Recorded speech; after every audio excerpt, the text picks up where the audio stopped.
Hello friends, welcome to the lecture. In the last lecture, we discussed about what is an option and we looked into the call option for both buyer and seller's perspective. We learned that buyer always have right and seller always has obligation.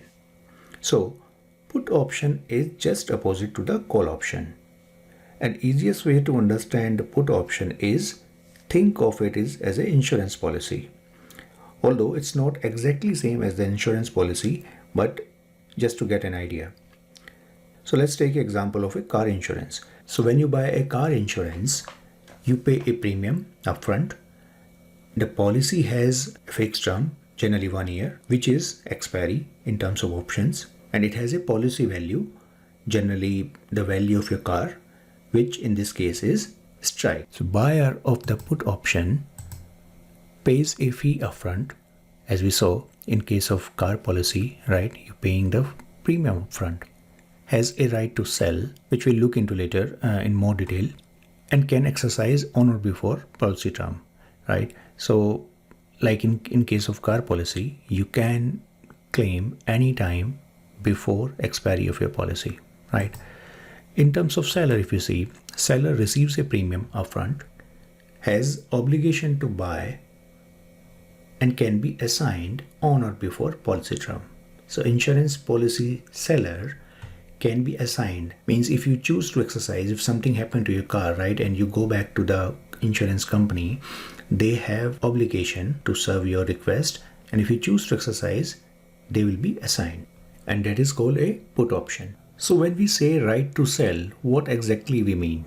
So let's say you buy a stock of company called XYZ, and you bought 100 stocks, right? And you paid, let's say, $10 per stock. So your total investment is $1,000, right? Let's say you buy a put of 100 strike. So 100 strike put, right? And you pay, let's say, because you're buying, you have to pay premium. So let's say you pay a premium of $4.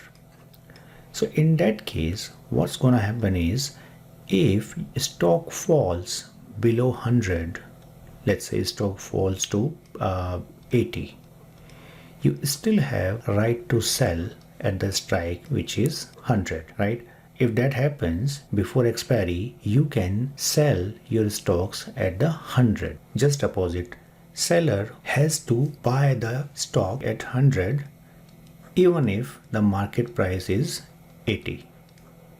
So basically, as we buy an insurance policy for the protection, we buy a put to protect our stock. And when we buy the put, when we are bearish, when we think that stock price can go down, then we buy our put. So that is one case, but it doesn't mean that you can buy put only if you have stocks, right? You can simply buy a put if you think that stock of XYZ gonna go down in next few months or few weeks, whatever, depending on your expiry. I can understand that it is a bit complex to understand put option than call option, but it will be very, very clear once we start looking into the real stocks and real examples.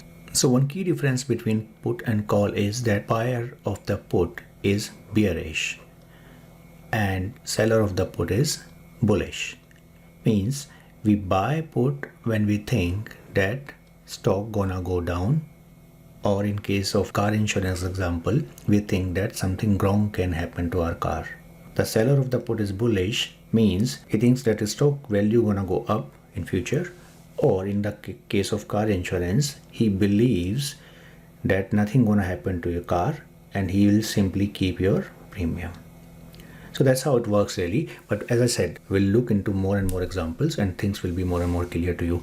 So that's what I wanted to cover in this lecture. I'll see you in the next lecture. Thank you very much.